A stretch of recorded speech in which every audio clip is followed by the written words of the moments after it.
శైలేంటో తెలుసు. ముక్కుసూటితనానికి పెట్టింది పేరు. ప్రజలకు మాత్రమే తలవంచుతారు. ఇప్పుడు జవాబుదారీతనానికి ఆయన నిలువెత్తు సాక్ష్యంగా నిలిచారు. ప్రతి విషయాన్ని కుండ బద్దలు కొట్టినట్టు మాట్లాడడం, ప్రగతి పదం వైపుకి ముందుకి దూసుకువెళ్ళడం ఆయనకి మాత్రమే సాధ్యమైంది. ప్రజల కోసం నిలబడతాను అని నొక్కి వక్కాణించిన గౌరవనీయులు ద ఫ్యూర్లెస్ నాయకత్వానికి care of address Shri Konidela Pawan Kalyan గారు, ఉప ముఖ్యమంత్రి, వారిని మాట్లాడవలసిందిగా మనవి.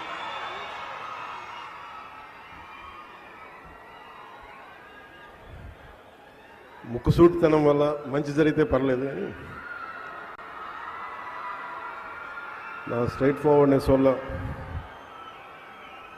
నా ముక్కుసూటితనం వల్ల రాష్ట్రానికి మంచి జరగాలని కోరుకుంటాను. ఈ సందర్భంగా విజన్ 2047 ఈ లాంచ్కి భాగస్వామ్యం అయినందుకు మనస్ఫూర్తిగా నాకు చాలా ఆనందదాయకమైన విషయం.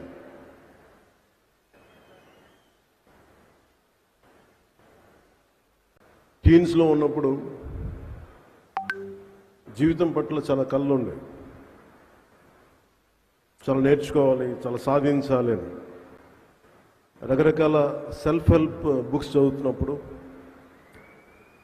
ఏదో ఒక బుక్లో ఎక్కడో చదివాను, what is your mission statement and right your mission statement. ఇక్కడి నుంచి ఒక 10 సంవత్సరాల తర్వాత, ఒక 20 సంవత్సరాల తర్వాత నువ్వు ఎలా ఉండాలి అని. ఆ మిషన్ స్టేట్మెంట్ రాసుకున్నప్పుడు చాలా హాస్యాస్పదంగా ఉంటుంది. నేను చాలా పెద్ద నటుడిని అవ్వాలనో, లేదంటే ఒక సైంటిస్ట్ని అవ్వాలనో, ఒక అత్యంత అద్భుతమైన ఒక పారిశ్రామికవేత్తగా అవ్వాలనో, గొప్ప డాక్టర్గా అవ్వాలనో, ఒక మానవతావాదిగా అవ్వాలనో మనం రాసుకున్నప్పుడు చాలా హాస్యాస్పదంగా ఉంటాయి. కానీ ఇవి దిక్సూచి, మనం ఏ డైరెక్షన్లో వెళ్ళాలి, ఏ వైపు వెళ్ళాలనేది మనకు చాలా క్లియర్ కట్గా అవసరం. అది వ్యక్తిగా కావచ్చు, సమాజానికైనా కావచ్చు. నారా చంద్రబాబు నాయుడు గారు 90s నేను హైదరాబాద్కి షిఫ్ట్ అయినప్పుడు, ఆయన ముఖ్యమంత్రిగా అయ్యి కొన్ని సంవత్సరాలు అయిన తర్వాత రోడ్ల మీద వెళ్తున్నప్పుడల్లా మాకు 2020 విజన్ స్టేట్మెంట్ అనేది ఎప్పుడు ఉండేది. ఆ తర్వాత కొద్ది కాలం తర్వాత హైటెక్ సిటీ అని ఒక బిల్డింగ్ కట్టారు. నేను డాక్యుమెంట్ కొంత చదివాను, కొంత నాకు నా స్థాయికి అది అర్థం కాలేదు. నేను నా ప్రపంచంలో ఉన్నాను, బయట ప్రపంచం నాకు ఇంకా తెలియదు. కానీ ఆయన తన కోసం కలలు కనలేదు, తెలంగాణ, ఆంధ్రప్రదేశ్, ఉమ్మడి ఆంధ్రప్రదేశ్ కోసం కలలు కన్న ఒక మహానాయకుడు. ఆ రోజు కలలు కన్నప్పుడు చాలామందికి అర్థం కాదు.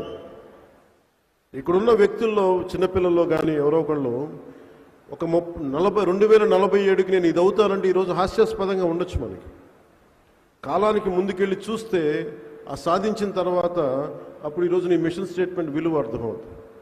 అలాగా 2020 విజన్ స్టేట్మెంట్ ఇచ్చినప్పుడు అదే మాదాపూర్లో, అదే చోట్ల మేము ట్రైనింగ్ కనో లేదంటే రకరకాల వెళ్ళేవాళ్ళం ఆ రాళ్ళు రప్పలు చూడటానికి. మేమందరూ రాళ్ళు రప్పల్ని చూస్తే ఆయన ఒక సైబర్ సిటీని చూశారు, ఇంకొక నగరాన్ని దర్శించారు. సరికొత్త నగరాన్ని చూడటం అంటే ఏంటంటే, ఒక నగరాన్ని నిర్మించిన వ్యక్తికి డబ్బులు రావు, గుర్తింపు రాదు. తాజ్మహల్లో రూపకర్తకి పేరు తెలియదు మనకి, కానీ తాజ్మహల్ గుర్తుండిపోయింది. తాజ్మహల్ నిర్మాణానికి రాళ్ళెత్తిన కూలీలు ఎవరంటే కూలీలు గుర్తులేరు, కానీ నిర్మాణం గుర్తుండిపోయింది. ఈ రోజున అన్ని లక్షల మందికి ఉపాధి కల్పించే సైబరాబాద్ కానీ, ఆ వచ్చిన బిల్డింగ్స్ కానీ, ఉపాధి అవకాశాలు కానీ, దాని రూపకర్త, దాని శిల్పి, దాని చీఫ్ ఆర్కిటెక్ట్ శ్రీ నారా చంద్రబాబు నాయుడు గారు. నేను 2014 నుంచి రాష్ట్ర విభజన జరిగినప్పటి నుంచి నేను ఆయన్ని ఎందుకు ఆయన ముఖ్యమంత్రిగా ఉండాలని కోరుకున్నానంటే, పాలిటిక్స్లో సహజంగా రాగానే ప్రతి ఒక్కరికి ఒక స్వార్థం ఉంటుంది. నేనేదో అయిపోవాలని. నేనేదో అయిపోవాలని నేను కలగనలా. మీరేదో అయిపోవాలి, ప్రజలంతా ఏదో అయిపోవాలని కలగలను.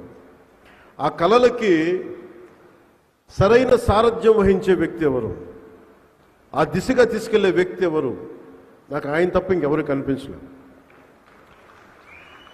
2014లో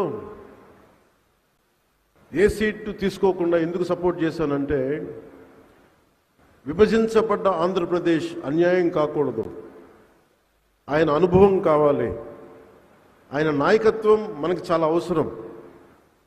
అందుకే నేను చేసింది ఈరోజు 2024లో కూడా మేమందరూ వెన్నంటే ఉండి ప్రధానమంత్రి నరేంద్ర మోదీ గారి నాయకత్వంలో ఎన్డీఏ కూటమిలో చేరి ఈ రోజున 151 ఎమ్మెల్యే సీట్లు కానీ 164 అసెంబ్లీ సీట్లు కానీ 21 పార్లమెంట్లు కానీ సాధించామంటే, కలిసి కట్టుగా ఉంటే ఎలాంటిది ప్రజలకు నిలబడగలవని చిన్నప్పుడు పాఠంలో చదువుకున్నాం. United we stand, divided we fall. కలిసి ఉంటే ఎంత బలం ఉంటుంది, విడిపోతే ఎంత బలహీన పడతాం అనేది ఈ రోజున ఈ విజన్ డాక్యుమెంట్ చేస్తున్నప్పుడు నాకు నిజంగా చాలా మనసు తృప్తిగా ఉంది. ఇన్ని కోట్ల మంది ప్రజలకి బలోపేతం ఇవ్వడానికి, బలం ఇవ్వడానికి, ఆర్థిక వ్యవస్థని బలోపేతం చేయడానికి ఇది దోహదపడినందుకు మనస్ఫూర్తిగా నాకు చాలా ఆనందంగా ఉంది. వ్యక్తి వ్యవస్థను నిర్మిస్తాడు, తర్వాత వ్యవస్థ వ్యక్తులు నిర్మిస్తుంది. ఆయన ఇన్ని దశాబ్దాల ఆయన సుదీర్ఘమైన అనుభవం కానీ, అడ్మినిస్ట్రేటివ్ కేపబిలిటీస్ కానీ చంద్రబాబు నాయుడు గారిది చాలా అమోఘం.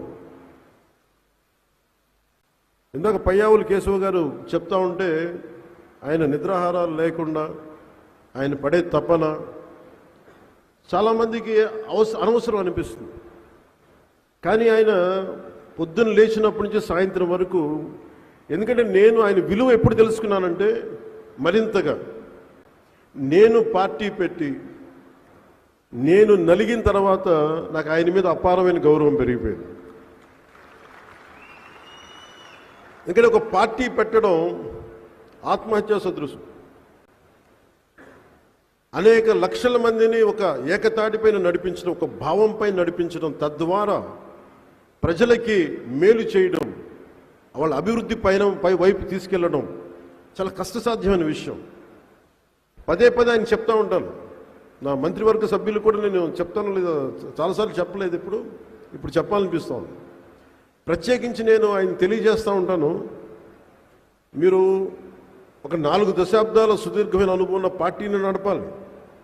మీ మీద మీ పార్టీ వ్యక్తులకి ఆశలు ఉంటాయి, ఆశయాలు ఉంటాయి, వాటిని నడుపుకుంటూ తీసుకెళ్ళాలి. కుటుంబాన్ని చూసుకోవాలి.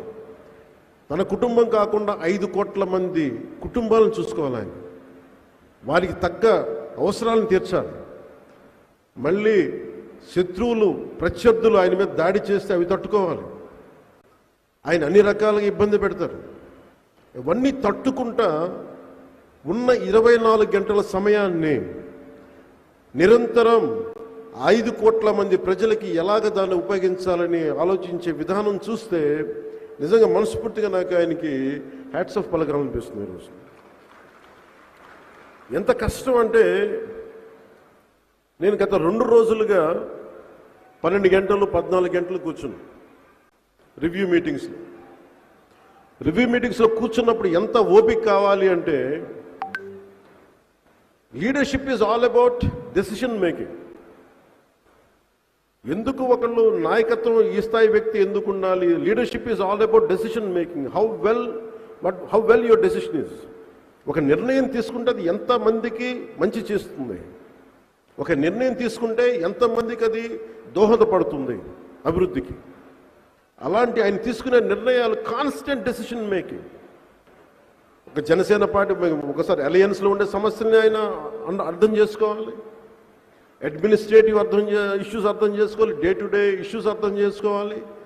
చాలామంది ధర్నాలు చేస్తుంటారు, ఉపాధి అవకాశాలు లేవు, ఒకవైపు ఉద్యోగాలు లేవు, ఒకవైపు గత ప్రభుత్వం తెచ్చిన వారసత్వ సమస్యలను ఇన్నిటిని మధ్యలో ఒక విజన్ డాక్యుమెంట్ని తీసుకురావటం, 2047లో ఎలా ఉండాలి, ఎందుకు మనం ఈ విజన్ డాక్యుమెంట్ నమ్మాలి అంటే దానికి నిలువెత్తు నిదర్శనమే 1990లో ఆయన కన్న కళ 2020 విజన్. అంటే ఆ రోజు అందరూ దాన్ని అర్థం చేసుకోలేక అపహాస్యం చేశారు. ఈ రోజున వాళ్ళకే అది భిక్ష పెడుతుంది. ఈ రోజున అంటే వాళ్ళకే విజన్ అంటే దానిని వెటకారం చేసిన వ్యక్తులు నా దగ్గర చాలామంది తెలుసు. వాళ్ళే ఈ రోజున అక్కడ స్థలాలు కొనుక్కున్నారో లేదంటే బిల్డింగ్స్ కట్టుకున్నారో వాళ్ళకి అది ఉపాధి అయిపోయింది ఈ రోజున. అలాంటిది ఈ రోజున ఒక వ్యక్తి కలకన అలాంటి అపారమైన అనుభవజ్ఞులు, అపారమైన అడ్మినిస్ట్రేటివ్ ఎబిలిటీ, ఆయన కలలు కంటున్న ఆయన 10 సూత్రాలతో ఆయన చెప్పింది నిజంగా అది ఆయన నోట్లతో చెప్తే అది వింటే బాగుంటుందని చెప్పి అది మీకు నేను కూడా మీలాగే వినటానికి నేను ఉన్నాను. Though I'm a part of this. దీంట్లో భాగస్వామ్యం అయినా నేను ఆయన నోటుగా వింటే నాకు మీలాగే ఆనందం కలుగుతుంది. ప్రధానమంత్రి గారు ఆలోచిస్తుంది వికసిత్ భారత్, వికసించే భారతం. కేవలం వికసించడం కాదు, నీ ఎప్పటికీ వికసించే భారతం అవ్వాలి. దాంట్లో అంతర్భాగమే స్వర్ణాంధ్ర 2047 విజన్. దీంట్లో ఇన్ని లక్షల ఉద్యోగాలు ఉండాలి 5 సంవత్సరాల్లో. 2040